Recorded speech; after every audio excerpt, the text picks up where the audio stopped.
আমরা যারা ফেসবুকে ভিডিও বানায় মনে করি যে প্রত্যেকটা ভিডিও ফর ইউতে থাকবো, কিন্তু আমাদের যে ভুলটা হয় সেটা কিন্তু আমরা কখনোই চিন্তা করে দেখি না।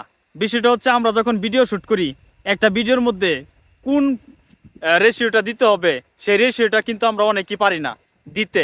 আর রেশিওটা যদি সঠিকভাবে না দেওয়া হয় তাহলে কিন্তু আপনার কোনো ভিডিওই ফর ইউতে যাবে না এবং আপনার ভিডিওতে ভিউজ ডাউন হয়ে যাবে দিন দিন।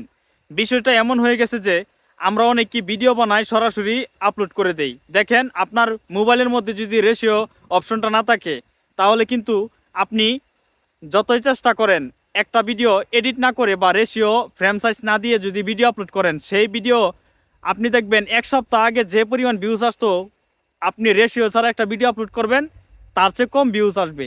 এবং ফেসবুক যে কোয়ালিটির ভিডিও আপলোড করতে বলেছে, আপনার রিলসের যে সেটিংসগুলোর মধ্যে আছে, যে রিলসের ইনসাইটের মধ্যে, সেখানে গিয়ে দেখবেন কোন রেশিও দিতে হবে, কোন আপনার সাইজ দিতে হবে, কোন মেগাপিক্সেল দিতে হবে, সবগুলোই কিন্তু ভিডিওর সাইজ রেশিও সব কিছু দেওয়া আছে সেটিংসের মধ্যে। এখন যদি আপনি সেটা না মানেন তাহলে কিন্তু আপনার কোনো ভিডিওই ফর ইউতে যাবে না এবং দিন শেষে দেখবেন প্রত্যেকটা ভিডিও আপনার ভিউজ ডাউন হয়ে আসছে, এঙ্গেজমেন্ট ডাউন হয়ে আসছে।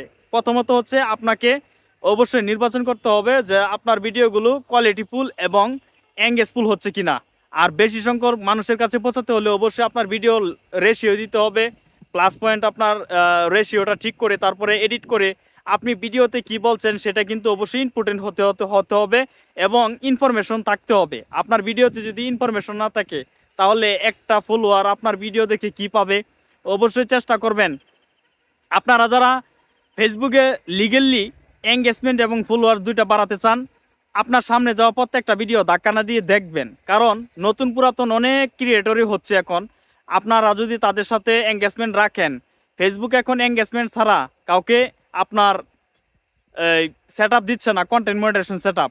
আর আপনি যদি মনে করেন যে এঙ্গেজমেন্ট ছাড়া আপনি সেট আপ পেয়ে যাবেন, এটা শুধু আশায় থাকবে কিন্তু কখনোই পূরণ হবে না। অনেকেই আপনার ফেসবুক প্ল্যাটফর্মে স্টার সেট আপ পাচ্ছে না, কারণ কি জানেন? দেখেন ভাই, সঠিক গাইডলাইন এবং সঠিক ইনফরমেশন থাকলে আপনার প্রত্যেকটা ভিডিও ফরিতে যাবে এবং ভিউস আসবে, এঙ্গেজমেন্টও আসবে। প্লাস পয়েন্ট হচ্ছে আপনি প্রত্যেকটা ভিডিও দেখবেন, দেখার পরে সুন্দর একটা গঠনমূলক কমেন্ট করবেন। কমেন্ট থেকে আসে আপনার পরিচয় এবং ফলোয়ার্স। আর আপনার পরিচয় বাড়লে আপনি ইনকামও করতে পারবেন এবং ফলোয়ার্সও বাড়াতে পারবেন।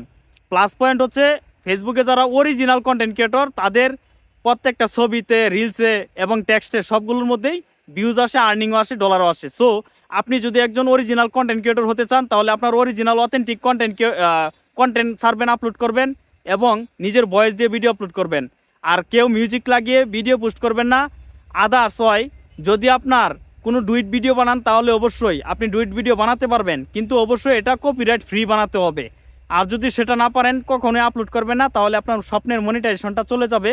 প্লাস পয়েন্ট, দিন শেষে আপনি ফেসবুক প্ল্যাটফর্ম থেকে কিছু অর্জন করতে পারবেন না। আশা করি বুঝতে পারছেন। অবশ্যই ভিডিওটা শেয়ার করে ভালোবাসাদের সাথে থাকবেন আর 1,80,000 পরিবার থেকে ভালোবাসা নিয়ে যাবেন সবসময়।